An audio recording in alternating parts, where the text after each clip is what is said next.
Testimonios, sobrevivientes de las cárceles del régimen. El Faro publicará cada semana el testimonio de alguna de las personas que fueron capturadas en el marco del régimen de excepción y posteriormente liberadas, luego de que las autoridades consideraran que no había elementos que los vincularan con las pandillas. Estas voces narran en primera persona sus experiencias al interior de las prisiones. Aunque la mayoría pidió el anonimato por temor a represalias, el Faro ha recopilado, por cada uno de los testimonios, documentos y pruebas de distinto tipo que sostienen la verosimilitud de sus relatos.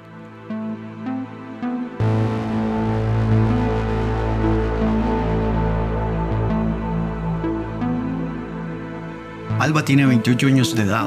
Es madre de un niño y en noviembre del 2022 vivía en casa de sus padres, a quienes, junto a un hermano, ayudaba con los gastos del hogar.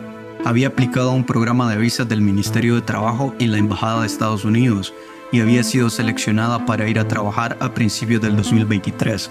Luego vivió lo que ella describe como un secuestro. El 11 de noviembre del 2022, agentes de la Policía Nacional Civil llegaron a su casa y la capturaron frente a su madre y su hijo. No hubo argumentos, no hubo evidencia, no hubo nada más que una orden. Te mandan a llamar, te vas a ir con nosotros. La casa de la familia de Alba estaba en una zona que había permanecido bajo el dominio de la Mara Salvatrucha 13. Alba dice que ellos son víctimas de las maras y no colaboradores.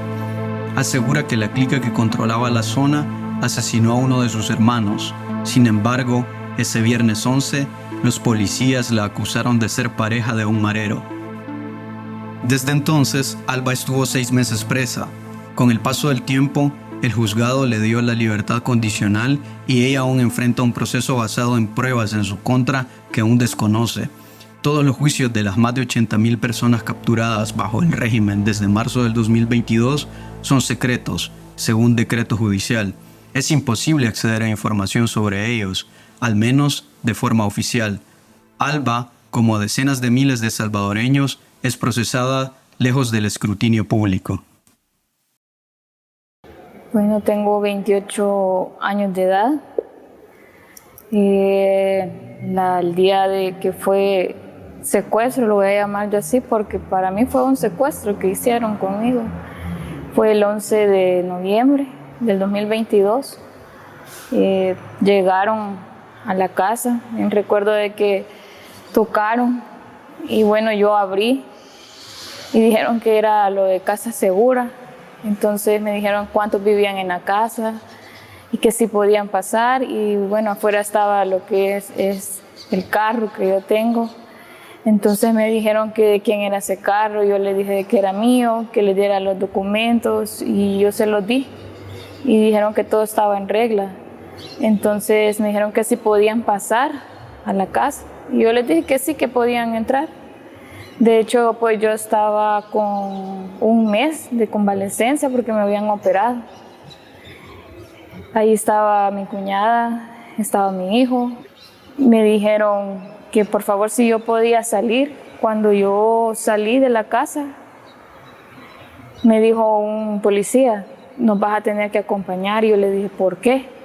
Porque te mandan a llamar, me dijo, para que te quieren hacer unas preguntas. ¿Sobre qué? Les dije yo, sí. No sé, pero te tenemos que ir a fichar. ¿Y por qué? Le dije yo, sí, ¿verdad? Entonces, y me dijo él, no, nos tenés que acompañar, así que te vas a ir con nosotros.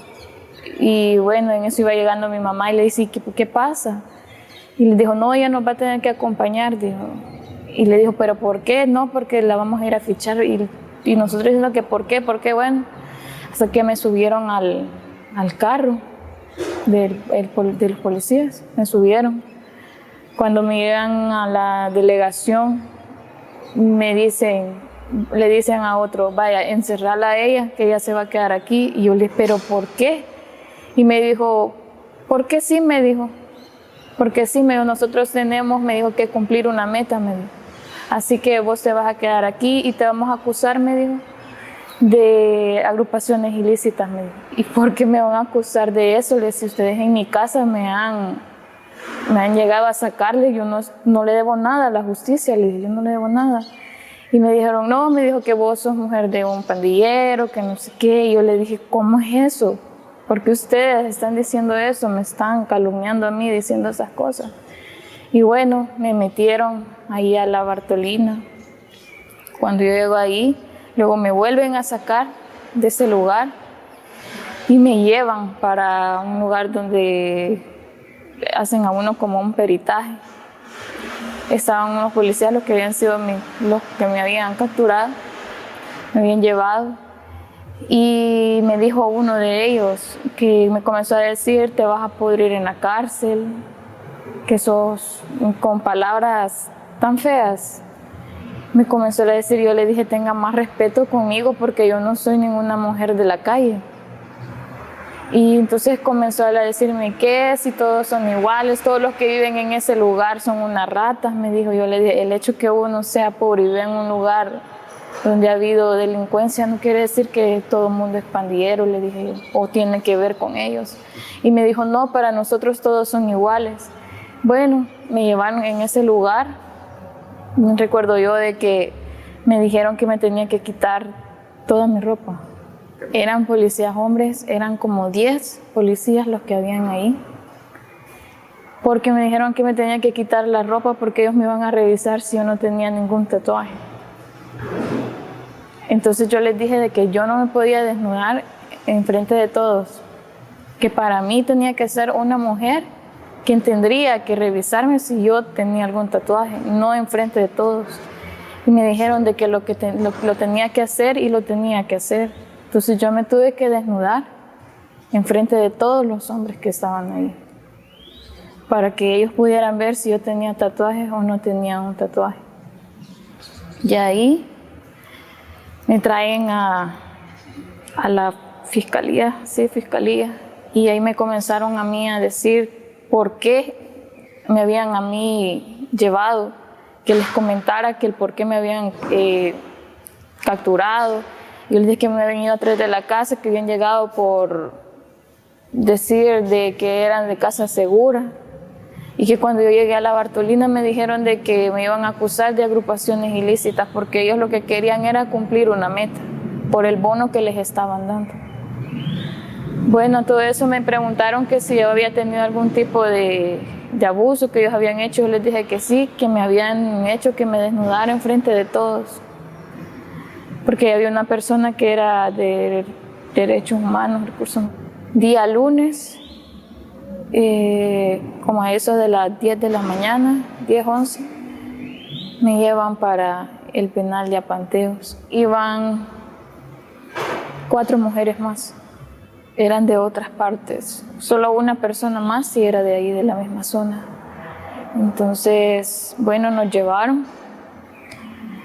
Cuando nos llevaron al penal de Apanteos, para poder igual ingresar ahí y hacer el registro que a uno le hacen, igual que lo revisan para poder meterlo a uno al penal, también fue un hombre quien tuvo que ver uno desnudarse en frente del hombre para revisarlo, que si uno no llevaba nada, y poder ingresarlo ahí al penal. Cuando íbamos entrando, habían como una pizarra, y ahí donde llevaban anotadas decía régimen, y solo de mujeres de régimen habían como 11,000. Ahí decía que en total de mujeres eran 11,000. Entonces nos dijeron que nos iban a llevar para tal sector. Entonces en ese sector, pues cada sector estaba así cubierto con las grandes paredes, algo bien, no sé, bien feo, unos pasillos bien oscuros, todo bien feo.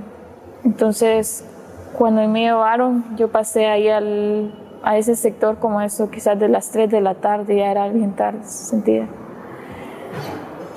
Cuando ingresamos, yo voy viendo el montón de mujeres que estaban ahí en el sector. Afuera habían unos catres, a esos le llamaban pasillos, pero las personas estaban afuera, en catres afuera, y otras estaban en celdas. A mí me metieron en celdas. En esas celdas un cuartito, algo chiquito, que lo más que habían en esa celda de catres eran 20 catres para 200 mujeres que habíamos en ese. Entonces, el momento cuando yo llegué ahí y que me metieron, que yo iba esposada, me metieron, volviendo el montón de mujeres unas encima de otras, porque ahí no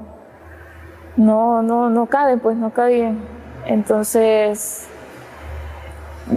me dieron aquellas como ganas de llorar y a la vez una aflicción por ver tantas personas, el lugar todo oscuro, una suciedad bien fea. Y bueno, me cedieron mi lugar, que fue arriba, cerca de los barrotes. La altura que yo tenía para poder meterme ahí quizás era menos de 1 metro, menos algo bien pequeño, reducido. Y mi espacio para poder yo dormir nada más eran 2 cuartas. Ese era mi espacio y ahí nadie me lo tenía que tocar porque ese era mi lugar que me correspondía. Lo único que podía hacer nada más ponerme de lado o ponerme boca abajo. Eso era todo. Yo moverme para otro lado yo no podía. No podía.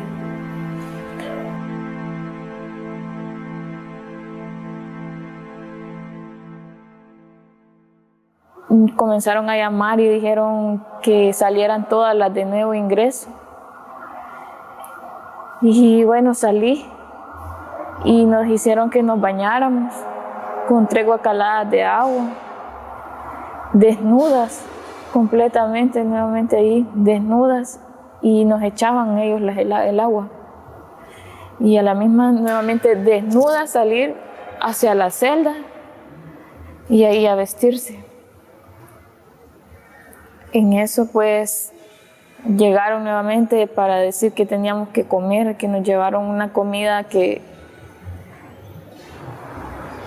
no sé ni qué la palabra de poder utilizar, pero algo que a mí no se me olvida. De ahí para allá a mí no se me olvida nada. Esa comida iba con cucas, con mosca, con pelos. Y recuerdo que me dijeron, si no te comes esa comida, te vamos a castigar.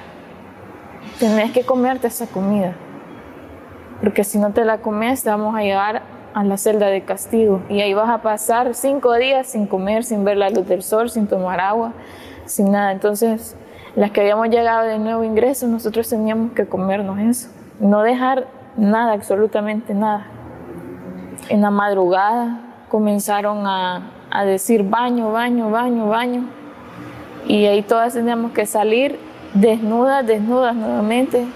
Algo de lo que también ha marcado tanto mi vida, porque estar uno tiene su privacidad y todo, y luego que muchas personas lo vean a uno es algo bien difícil. Y recuerdo que yo tenía que salir corriendo porque si yo me quedaba de último, nos comenzaban a pegar macanazos. Y lo más que nos teníamos que tardar para bañarnos con 3 guacaladas de agua y lavar nuestras ropas interior eran nada más 3 minutos. Si nos pasábamos de esos 3 minutos, nos golpeaban.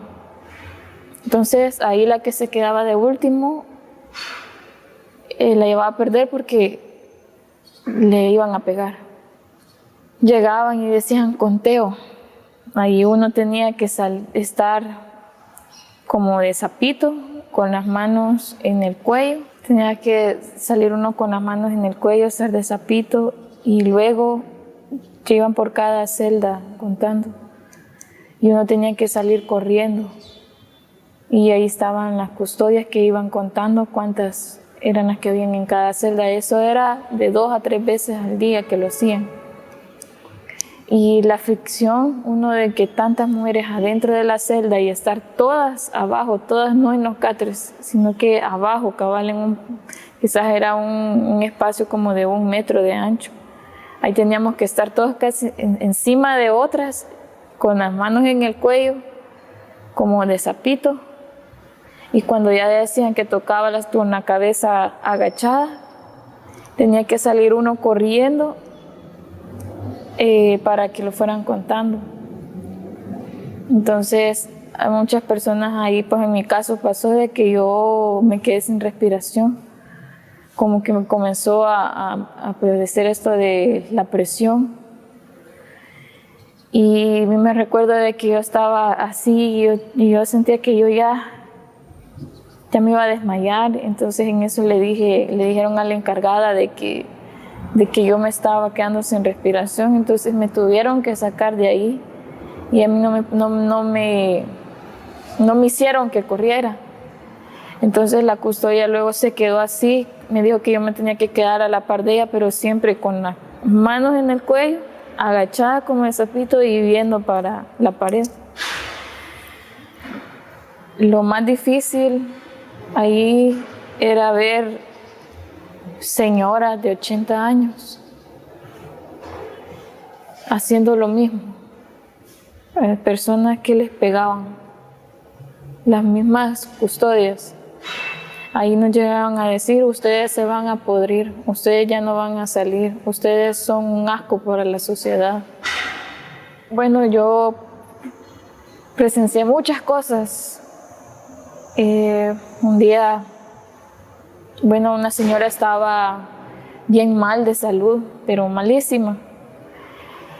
Y comenzamos a gritar que emergencia, porque ahí igual, si no lo ven que uno iba muriendo, no hay tales de que lo sacaban. Ahí hasta que comenzamos uno a gritar emergencia.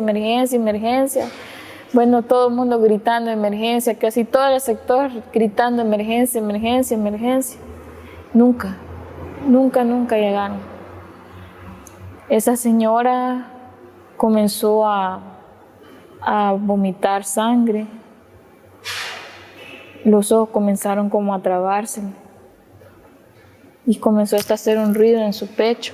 Y todos va a gritar y gritar que necesitamos ayuda. Y cuando llegó la custodia, solo la vio y dijo, ya va a morir. Dijo, ¿para qué vamos a hacer gran espectáculo? Dijo, ya se va a morir.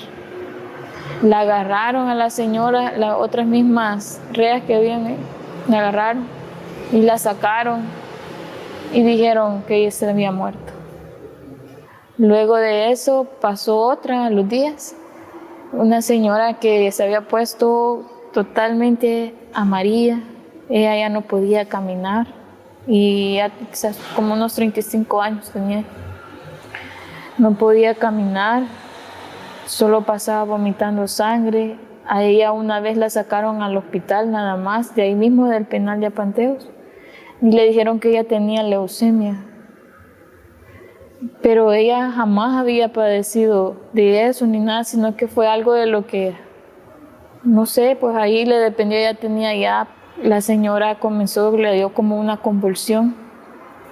Y igual comenzamos a gritar que emergencias. Y nunca. Quizás como a las 2 horas llegaron por ella. La señora estaba prácticamente desmayada, muerta, no lo sé. La fueron a traer a ella. Hacia afuera del sector cabal está un portón con los grandes barrotes y la sacaron a ella así y la pusieron en el suelo con unas cobijas y lo que hicieron luego solo le pusieron una cobija encima.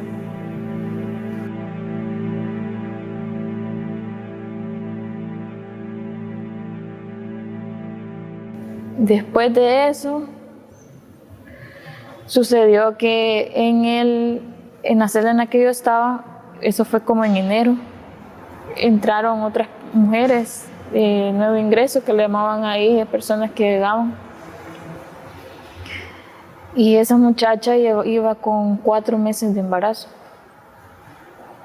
Y ella pues comentó que ella estaba embarazada, a las que estábamos ahí, porque ella dormía como a dos catres de donde yo estaba durmiendo. Entonces ella comentó que ella estaba embarazada, que tenía 4 meses. Como a las, como a las 2 o 3 semanas. En el otro sector, en el sector 9, se escuchó claramente cuando lloró un bebé. Y comenzaron todos a gritar, emergencia, emergencia, emergencia, que una mujer había dado a luz. Ahí, a partir de eso, las custodias y las personas no se habían dado cuenta que la mujer que había tenido un bebé adentro estaba embarazada, porque el día siguiente que pasó eso, llegaron médicos y nos fueron a sacar, a todas las mujeres nos fueron a sacar sangre. Y comenzaron a decir que si nosotros cuánto teníamos de periodo, que si es irregular, a decirnos eso para constatar que no hubiera otra persona embarazada. Entonces ahí se dieron cuenta que la muchacha que había llegado, que había entrado en enero, que estaba en la celda, estaba embarazada. Bueno, a ella le dijeron que se la llevaron para otro lugar y le dijeron que el día siguiente se la iban a llevar para Izalco, porque ahí estaban las mujeres que estaban embarazadas. Se la llevaron a ella, le dijeron que la iban a sacar después del baño, eso era en la madrugada. Le llegaron a traer a ella y nosotros, bueno, se la llevaron a ella para ese lugar donde dicen que está un poco mejor porque tienen a los niños y todo eso. Entonces, para la sorpresa de las que estábamos en la celda, fue de que como a eso, de ese mismo día, como a las 4 o 5 de la tarde, por lo que se miraba así la hora, iba llegando la muchacha, y iba llegando llorando. Iba ella caminando tan despacito, toda manchada, y ella nos dijo de que le habían sacado a su bebé.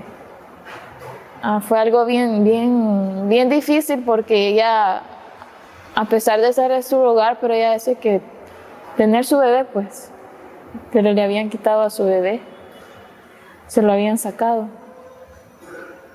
Luego de eso pasó otra, que a la señora se la llevaron para el hospital. La señora igual ya tenía problemas de salud, se la llevaron para el hospital de aquí mismo, de la cárcel de Apanteo, se la llevaron. De ahí la señora, como a las 5 horas, llegaron a decir que ella había muerto, que había muerto, pero que había sido por descuido de lo mismo del penal, que no la habían sacado a ella para poderle ayudar. El día siguiente a ella la llaman por el megáfono y le dijeron que por favor saliera con pantalón y mascarilla porque ella iba libre. Pero a todo eso ya habían declarado que ella ya había muerto, pero que ella ya tenía su carta de libertad. Es algo bien difícil, y eso era de ver todos los días pedir auxilio. De hecho, yo pasé como 20 días con hemorragias, que yo les decía que por favor me sacaran a pasar consulta ahí mismo, en la clínica que había en Apanteo. Nunca. No era parte de mi periodo, sino que era algo de lo que me dio, los mismos nervios, no sé. Pero me comenzó la hemorragia, que pasé como 20 días. Y en los paquetes se lo quitaban a uno. Lo más que le entraban a uno eran unas 4 toallas sanitarias. Y eso era bien difícil porque en mi caso a mí me tocó romper unas camisas y poder utilizar eso.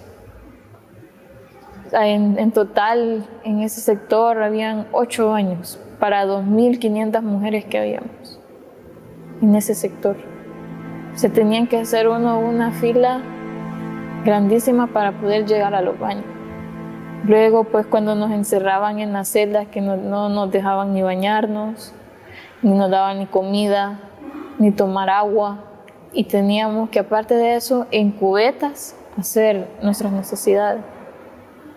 Todo el mundo en posición de visita, viendo para la pared. Pasábamos todos los días. Eso era todos los días. Nadie podía bajar ahí a ese espacio porque todo estaba lleno.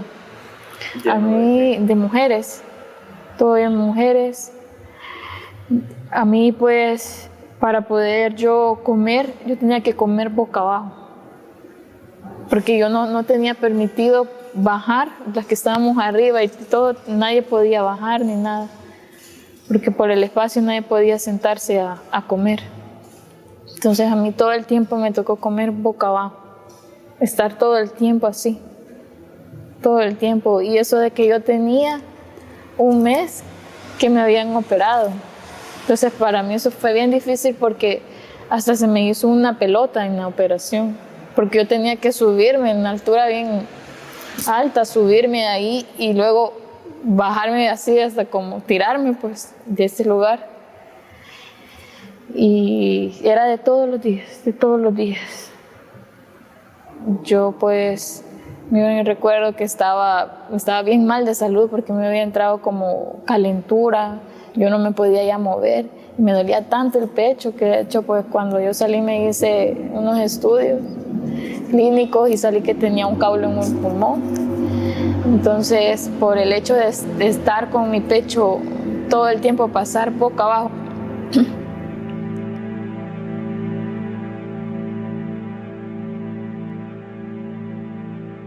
recuerdo que eso fue el 28 de abril que me llamaron y me dijeron, llamaron por el megáfono y dijeron mi nombre y que saliera con pantalón y mascarilla. Salí y me dijeron, vas para notificación. Y bueno, por cierto, de ese día habían estado llamando a muchas mujeres para ponerles otro cargo y para darles más meses de investigación. Entonces yo dije, Dios mío, ¿por qué me están llamando a mí? ¿Ahora qué me van a decir? Yo estoy aquí inocentemente, injustamente, ¿y hoy qué me van a decir? Entonces, bueno, cuando yo llegué y me dijeron, vas a notificación, ahí estaba un detective. Me llevó para otro lugar que le llaman la zona 57 ahí. Entonces, cuando me llegó a ese lugar, habían otras personas también de otros sectores, que eran como 3 personas más, 3 mujeres más. Entonces, en eso nos sentaron en una mesa, unas sillas, y me dijo el detective de dónde yo era, cuántos años tenía. Entonces yo le dije a él y me dijo él, vaya, te vas a quedar vos de último y me vas a ayudar a que yo misma le tenía que hacer las preguntas a las mujeres que habían llegado ahí también y yo llenarles el papel a ellas. Y me dijo, vos me vas a ayudar, vas a tener beneficios, me dijo, te voy a dar beneficios. Entonces, y yo no le contesté a él nada. Entonces yo tenía que hacer lo que él me había dicho. Bueno, en eso pasaron las demás personas que estaban ahí con otra persona y me dijo a mí él, ¿sabes vos por qué estás aquí? Me dijo. No, le dije yo, a vos te hemos llamado, me dijo, para hacerte el polígrafo, me dijo. Aquí me dijo, de lo que vos respondas, si sos sincera, o se te corta el plazo o se te alarga, me dijo, para estar aquí, me dijo. Y me comenzó a hacer un cuestionario de 80 preguntas, donde me decían que si yo había robado un furgón, que si yo había matado. Eso fue nada más estando así enfrente de él, que yo tenía que llenar las preguntas en un papel, irlas respondiendo, y todas esas preguntas en el cuestionario me decía de que si yo había matado, que si yo era pandillera, que si yo tenía con vínculo con pandillas, cuántos hermanos tenía. Bueno, eso fueron lo de las preguntas, un montón de preguntas. Luego de eso me dijeron, vas a pasar a un cuarto. En ese cuarto había otra persona, un hombre, y me dijo, vaya, te vas a sentar aquí. Me sentó en una silla con unas cosas aquí abajo. Me pusieron unos como alambres en mi brazo, en mi cabeza, en mi pecho, en mis pies, en mis manos. Y me dijo, no te preocupes que vas a hacer ahorita lo del polígrafo. Aquí vamos a detectar si nos estás mintiendo o estás hablando con la verdad. ¿Estás de acuerdo? Sí, le dije yo. ¿Estás segura de lo que vas a hablar? Sí. ¿Estás segura que sos inocente? 100%, le dije yo a él. Bueno, en eso me dijo, una vez me dijo que yo te voy a hacer las preguntas y las tenés que responder, me dijo. Tenés que ver, me dijo, hacia la pared sin sin mover tus ojos, no estés respirando, me dijo, porque aquí en la computadora yo voy a ver todo si vos estás mintiendo o estás diciendo la verdad. Y me comenzó a decir que le dijera mi nombre y las respuestas eran sí o no. Esas eran mis únicas respuestas, sí o no. Me dijo, ¿te llamas así? Sí. ¿Tenés tantos años? Sí. ¿Vivís en tal lado? Sí. Y ahí me dijo, ¿sos pandillera? No. Y me dijo, ¿sos una persona honesta? Sí. Y me comenzó a decir cosas como para poderme confundir. Entonces en eso me dijo él, vamos a volverlo a hacer, me dijo. Pero ya la segunda vez que él me dijo, lo vamos a volver a hacer, solo fue con preguntas, como para acusarme y que yo me confundiera lo que yo había dicho. Las preguntas todas raras. Entonces yo estaba segura, estaba conscientemente de que yo iba a responder perfectamente porque era una persona inocente y lo sigo siendo. Y bueno, en eso pues me dijo él, bueno, muy bien, terminamos. Y me dijo él, vas a llenar un papel, me dijo, y lo vas a firmar, vas a poner tu número de DUI, me dijo, de que nos has permitido hacerte el polígrafo y que has hablado con sinceridad, me dijo. Y cómo te ha parecido lo que nosotros hemos hecho. Y bueno, lo hice, lo firmé y puse mis huellas también. En eso me dijo él, vas a tener, me dijo, notificación de esto en 84 horas, me dijo. Dependiendo, me dijo, aquí me dijo, se va a saber si te vas a quedar más tiempo en el penal, me dijo, que esto te puede servir para beneficiarte, me dijo, o para no beneficiarte, me dijo. Entonces me dijo él, se te va a llamar, se te va a comunicar si ha salido bien o mal, siempre se te va a llamar, me dijo. Está bien, le dije yo. Eso fue día viernes, pasó sábado, domingo, lunes, que cayó, parece como que el día del trabajo, en mayo. Estábamos ya en mayo. El 4 de mayo me llaman. Y eso ya era bien tarde, que llegó la custodia y me dijo, ponete las manos en el cuello y vas a correr, me dijo. Vas a correr. Entonces vas para notificación, me dijo. Pero a todo esto yo estaba con aquello de que todas las personas que estaban llamando era para acusarlas. Entonces, bueno, yo dije, Dios mío, ¿y qué me van a decir? Y bueno, me llevaron. Cuando yo llego ahí a notificación, me dijo un hombre que estaba ahí, me dijo mi nombre, dame el nombre de tu papá, dame el nombre de tu mamá, a dónde vivís, cuántos años tenés, y se lo dije, bueno, entonces pasa al cuarto. Me hicieron que pasar a otro cuarto. En ese cuarto me dijo él, ¿sabes por qué estás aquí? Y yo le dije, yo estoy aquí injustamente, le dije. Y me dijo, no, me refiero a qué estás haciendo ahorita en este lugar, aquí conmigo. No, le dije yo, solo me dijeron que venía notificación. Sí, me dijo, yo vengo a notificarte, me dijo, que quedas en libertad, me dijo. Que el juez me dijo y el fiscal te han puesto en libertad, me dijo.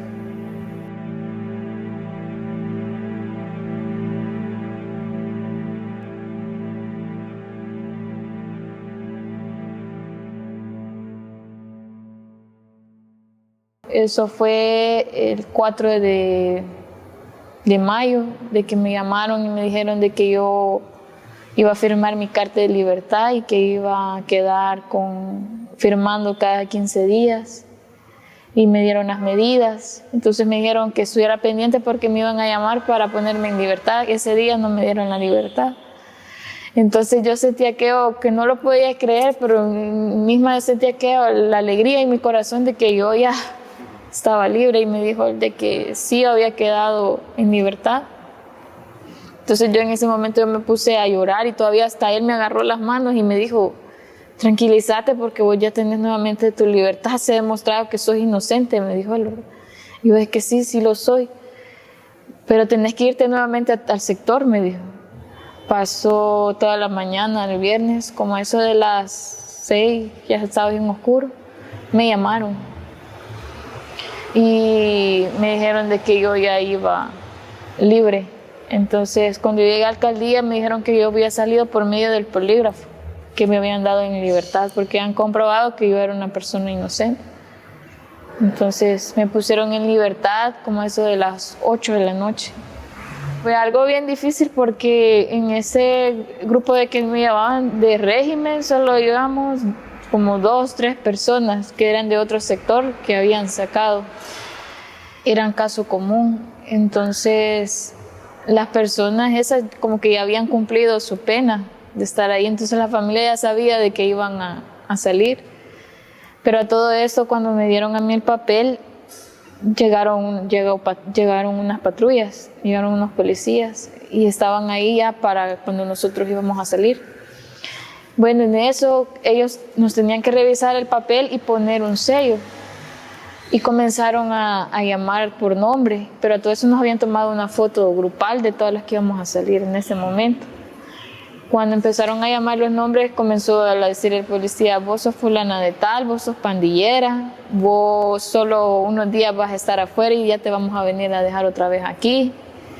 Y bueno, cuando pasó en que me llamaron a mí, solo me dijeron salga. A mí no me dijeron que si yo era pandillera, que si yo era colaboradora, nada, solo me dijeron salga. Entonces salí y la sorpresa que me doy es que cuando yo salgo, yo esperaba ver a mi familia que estaba esperándome fuera de ahí y nada, todo solo, oscuro. Y fue algo bien tremendo porque en eso iban llegando otras personas y que les habían dicho que habían andado en libertad a unos. Entonces, las demás que cuando iban saliendo, cada quien iba agarrando a su familia de las que habían llegado.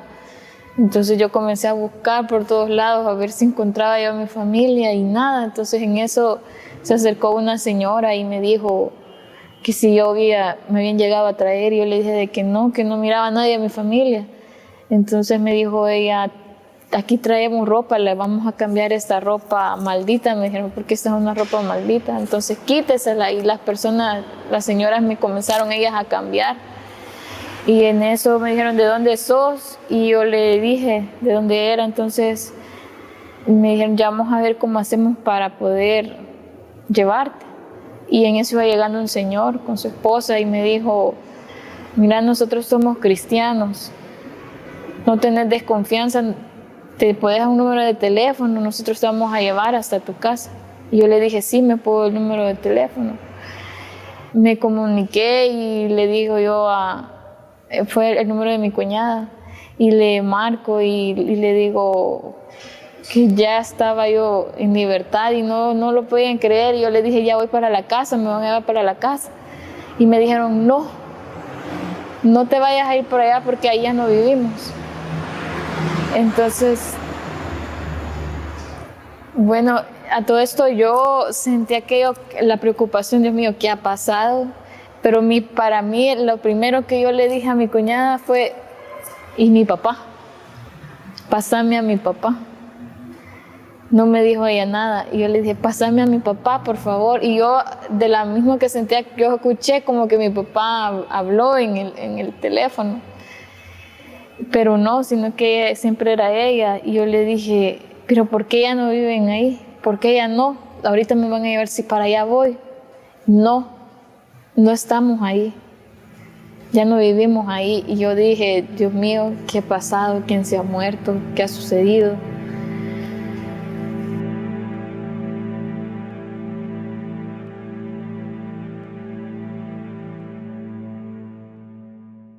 En eso, pues, las personas que me llevaron hasta cierto lugar.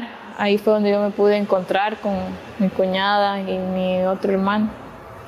Yo les dije qué es lo que había pasado y que les pregunté que por qué ya no vivíamos en ese lugar. Y me dijeron, es que mira, me dijeron, tu papá me dijo y me dijo, se lo llevaron. Ellos están presos también. Entonces yo sentí aquello como que se me había venido algo, no sé, como que una guacalada a todo mi mundo. Yo sentí tan feo tan feo y yo empecé a llorar, no sé ni qué me agarró, pero yo decía, Dios mío, si yo que soy mujer, todo lo que yo fui a sufrir allá, qué maltrato, qué golpe, que cada rato ir a echar gas pimienta, de que pasar días sin bañarse, de que los botaban la comida, que la comida con cucarachas, con moscas, con pelos y todo. Y yo decía, Dios mío, y ellos que son hombres, ¿cómo los van a tratar? Y luego de eso, cuando yo llego y voy viendo a mi mamá, una mujer totalmente diferente, destrozada, que se le miraba la tristeza de ella por encima. Cuando voy viendo a mi hijo y lo voy viendo tan mal, mi hijo ya tenía, cuando llegué, mi mamá me comenta que mi hijo tenía ya 20 días que el niño no podía poder hacer sus necesidades. 20 días. Porque el niño presenció todo cuando se llevaron a mi papá y a mi hermano. Y que en ese momento hasta todavía, pues como mi mamá me cuenta, que hasta dijeron que a ella misma se la iban a llevar también y que vieron y le dijo, mamá, ¿cómo es posible que me van a llevar? Y el niño, ¿con quién va a quedar? Y dijeron una gran palabra refiriéndose al niño, que lo dejaran, que como que si fuera un perro, lo que iban a dejar ahí. Entonces fue algo bien difícil. Luego de eso, pues que comencé yo que a sentirme, como yo venía de salud, yo venía totalmente delicada porque traía caulos en mi pulmón, en mi piel totalmente malísima, porque cuando yo estuve ahí me salieron esos liviezos, liguillas, de escabiosis. Yo padecí muchos de dolores de cabeza, de hecho siempre lo he padecido, pero como que ahí fue más lo que se me dio. Problemas en mi columna, problemas en el cuello, en todo. Entonces, mi sistema nervioso.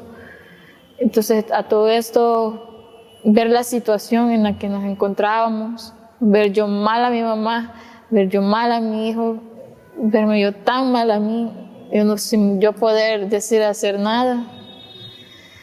Saber que mi papá, mi hermano estaban presos, saber que habíamos salido de ese lugar porque había represión, porque mi mamá cuenta de que llegaban los policías a acosar, que se la iban a llevar a ella y a mi otra familia. Entonces por eso mejor decidieron salirse de ese lugar, saber de que el lugar donde había crecido, pues yo no iba a volver, por miedo a que me fueran a recapturar nuevamente. Aparte de eso, psicológicamente, todo lo que uno, pues, lo que yo vivía ahí, luego salir y reincorporarme nuevamente aquí, saber de que yo perdí muchas oportunidades. De hecho, a mí hasta el gobierno me había dado la visa de trabajo para irme a Estados Unidos a trabajar, a Alaska, que ya tenía para el principio de año, y lo perdí.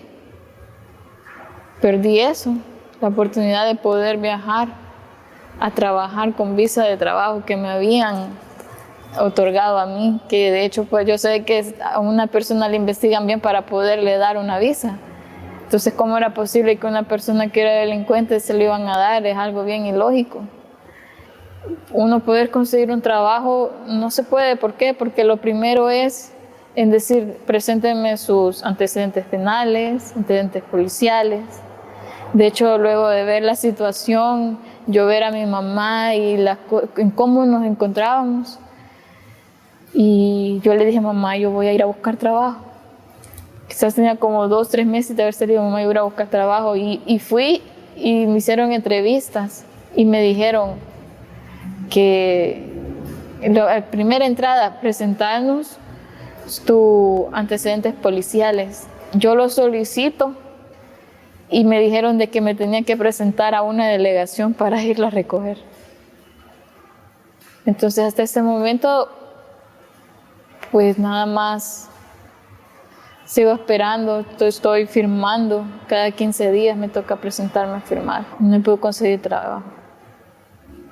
Entonces perdí la oportunidad hasta de viajar. Y de hecho que el año pasado, en diciembre, me llamaron nuevamente porque yo conservé el mismo número de teléfono porque a mi mamá le quedó mi teléfono. Y lo conservé y de hecho me llamaron y me convocaron a entrevista de trabajo con los de USAID. Entonces yo fui y me dijeron que por qué yo ya no había viajado, entonces de ya no me volvieron a llamar. Entonces perdí esa oportunidad también.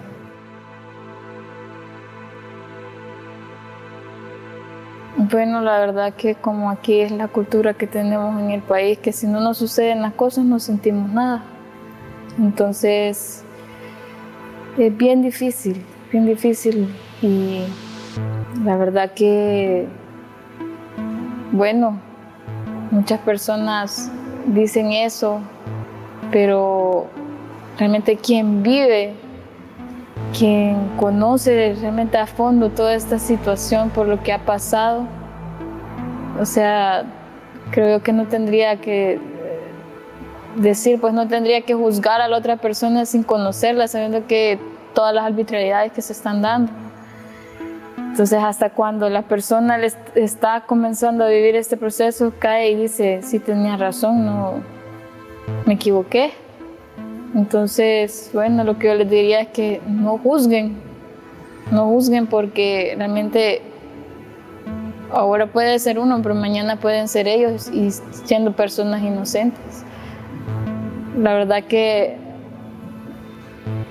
bueno, en mi parte, yo, como digo, sentirnos contentos porque cuando fue lo de que dijo el presidente del régimen, las capturas de delincuentes y todo, nosotros nos sentimos felices porque realmente hasta nosotros dijimos que también justicia, porque nosotros hemos sido víctimas de delincuencia porque hasta nos mataron a un hermano los delincuentes. Entonces, ¿cómo era capaz de uno ser colaborador con personas así cuando uno ha sido dañado por ellos mismos? Entonces, es algo bien difícil, bien difícil.